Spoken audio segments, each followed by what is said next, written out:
Hujambo na karibu katika channel ya Aje Farms, mashamba yanayokimbia. Introduction. And I'll ask you to introduce yourself thereafter. Okay. Welcome to Aje Farms, the mobile farms, as we talk to one of our visitors in Chato.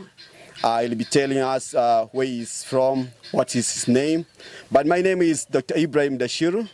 I work with Aje Farms, and it'll be really exciting to talk to this friend of mine. Probably during this episode, we shall be exploring the shores of Lake Victoria, talking to the natives and trying to explore the culture, the traditions, and trying to look at the lake. Have you ever been to Tanzania or Africa and you know Lake Victoria? This episode will just give you all what you need to know about the culture of the people around the shores of Lake Victoria and a few hints regarding Lake Victoria. Let's talk to our friend, our visitor. He's here to introduce himself. Welcome. Thank you. I'm Peter Lievens. I'm from Belgium. And I'm a teacher who is on a sabbatical, and I go with the bicycle from Kigali to Dar es Salaam and Zanzibar. Wonderful. That's he's traveling on his bike, not a motorbike, but a bicycle. And I was surprised when he told me early this morning that he was able to travel from Kigali all the way to Chato on a bicycle. And probably, what could be the reason that you are using a bicycle and not other means of transport anyway? Because I like cycling. I do it a lot in Belgium. I do it also with my family. And I also like it because it's moving, it's slowly, you can talk to people, you have more the feeling of absorbing the landscape and enjoying everything that passes along. Oh. For me, it's not like visiting places, but it's the whole travel. The whole way that I like. Okay. So is this your first time in Tanzania, probably, or it could be the third time? And if Tanzania is one of the African countries, and is there any other country in Africa that you've visited apart from Rwanda that you just come from? No, it's the first time for me in Tanzania. I have never ever in my life seen the Victoria Lake, okay. And I really look forward to see it. It was the first time this morning that I could see it a little bit from very far, okay. And I know a lot about it because I've seen the film Darwin's Nightmare, okay. On the introduction of the Victoria bites, the tilapia, okay. In the lake, okay. And that is what is very interesting for me. So it's really much related to agriculture and to fisheries, okay. And I'm very curious. I would really like to know what is to see here and how the people and the fishermen live, okay. And so on. Okay. So are you also curious, like Mr. Peter, that what was the culture like? And looking at the tilapia, not on the map, all on the picture, all on the films, but rather if we shall have an opportunity to catch one of the tilapia at the shores, that will be great. We shall show you. He's also curious, very ambitious to see what's going on the shores. As he said, this is his first time in Tanzania and probably the first time on the shores of Lake Victoria. Apart from that, leave alone coming to Africa, visiting Tanzania and then Lake Victoria, why do you love traveling?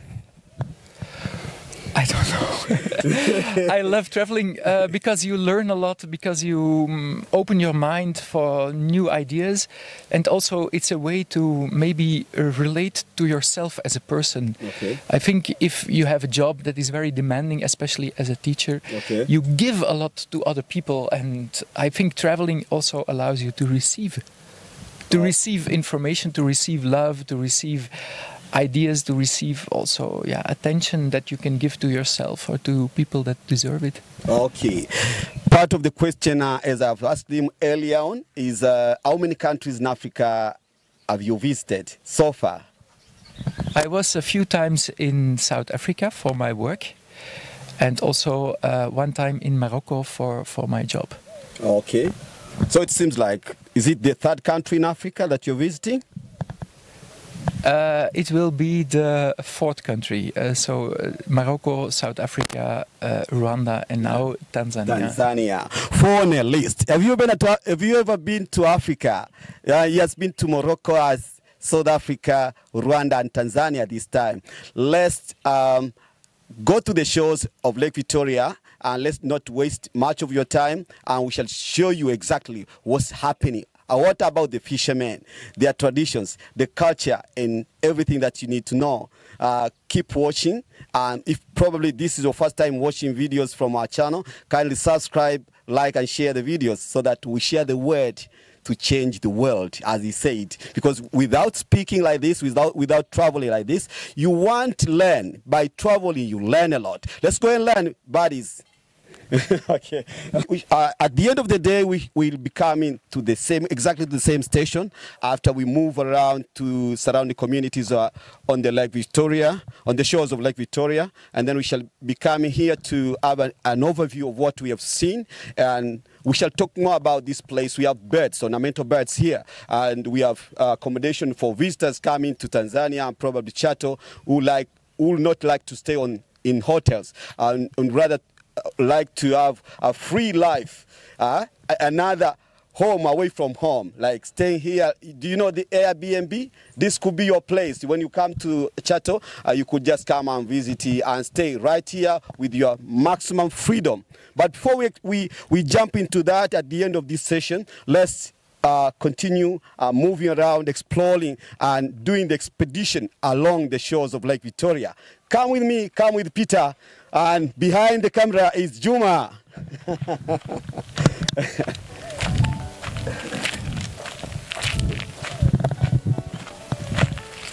So we shall be coming here to see exactly what's within here, probably as later on. So that's the rig. The shrubs. But then we are going to exactly at the shores, eh? Yeah.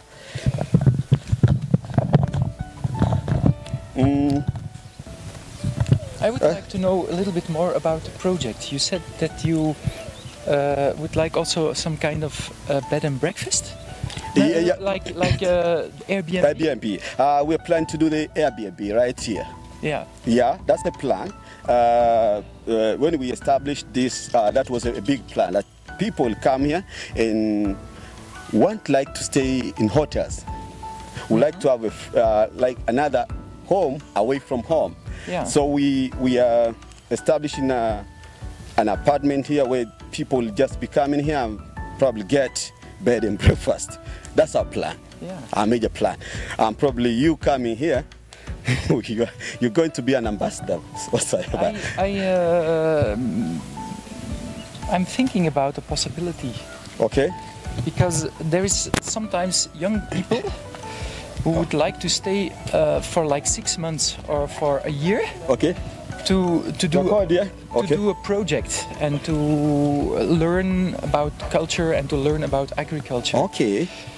And maybe I can tell you something about that later, but I would like to get to know your project first. Okay. What we do as Aje Farms is that we have our own farms, yeah, and we establish demonstration plots. Yes. It's like these plots are meant to be farmer field schools. Yes. Farmers would come here to learn their good agricultural practice. Yeah. And when they come, it will be for local agricultures. So people who are like from the country, yes, who come here to learn, and then they go back to where they live, yeah, where they then will use their knowledge that they learned here in these demo plots. Exactly, but not only from the local peoples in Tanzania, but we'll also look into Eastern and Central Africa as well, like DRC, Rwanda.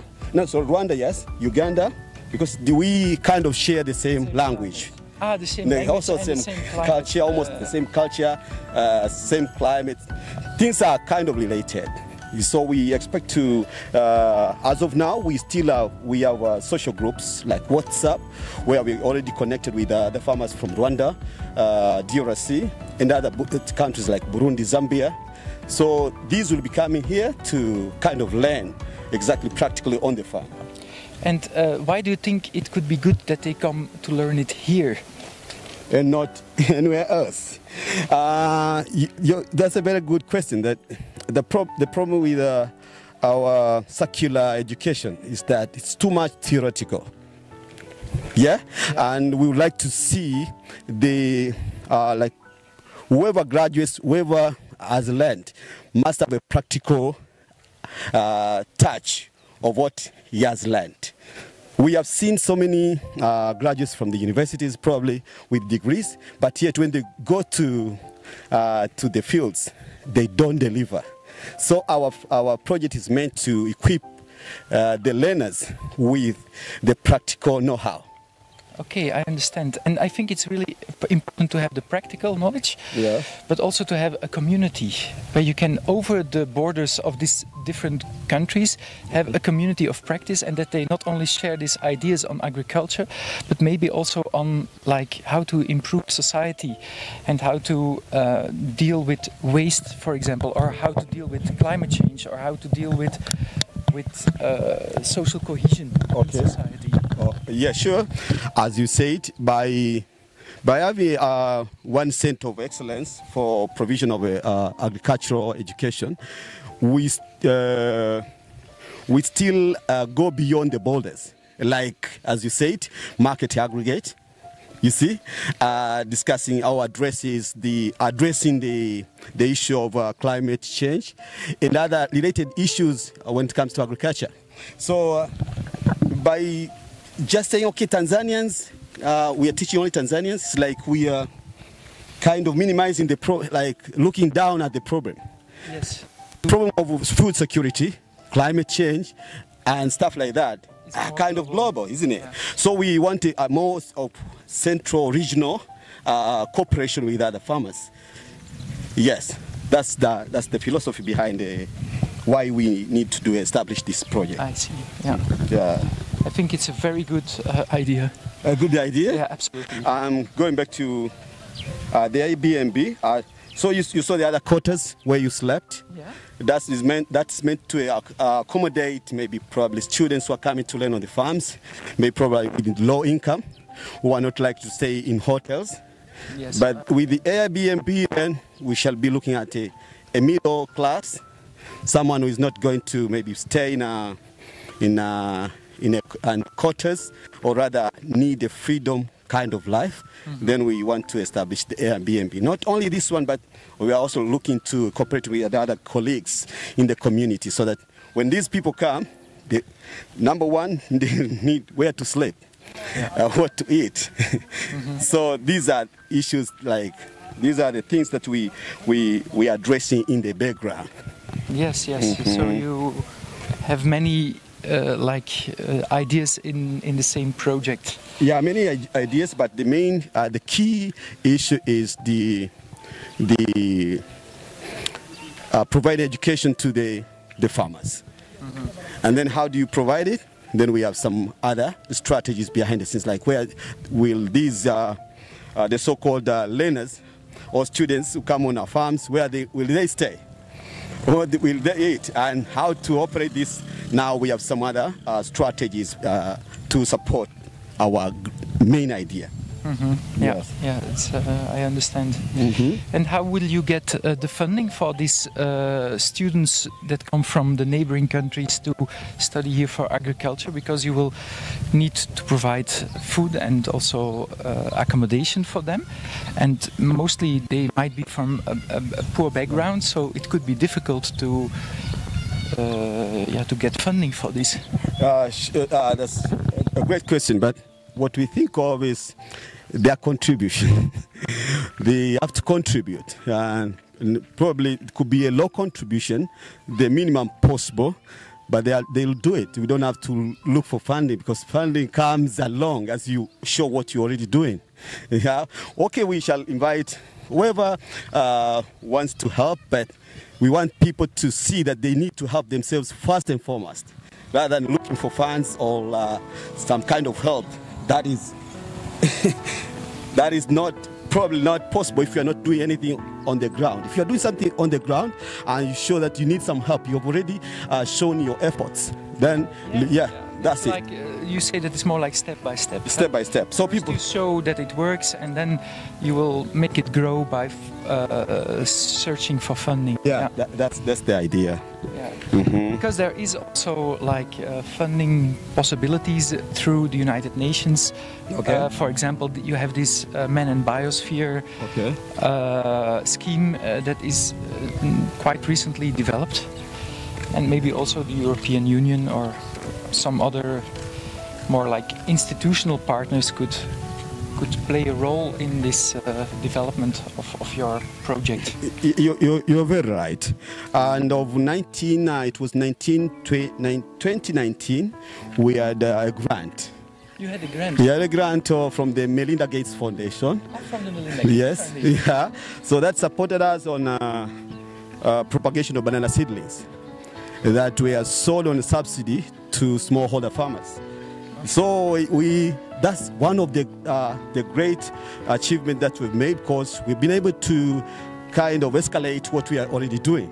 But the funding, my point was, the funding comes when you're already doing something. That is sure whoever is going to give you a grant that we are already doing something. That, as you said, we shall be seeking, and we are seeking for whoever is interested in helping our communities. Yeah, like Melinda Gates, what they did in 2019, it was a 4-year project that we got the fund. More than 50 USD was given to us, and we 50,000 USD. Yeah. So we produced propagated banana seedlings and distributed the seedlings at a subsidized price. Yeah. Okay. Yeah, I think private funding is probably a possibility. Yeah? And you have not only this Bill and Melinda Gates Foundation, you have many other funding channels. That would be great to receive funding and make this possible, because it's a big dream. You know, it's not only focusing on Tanzania, but rather other countries in the East and Central Africa. Yeah, and also probably it is a big project. Yeah, and also if you look to a kind of what shall I say, a kind of niche where you define like this is something very specific that we are doing, and that is why we deserve funding, because we do something that is different from others. And it could be, for example, agroecology. Agroecology is one of the topics that is now very from the international community, from universities, from literature, is now a domain that could be like an answer to climate change. So maybe the development of agroecology could be a way to get funding also, and to say like we do it in a sustainable way, we do it to improve the resilience of local communities and so on.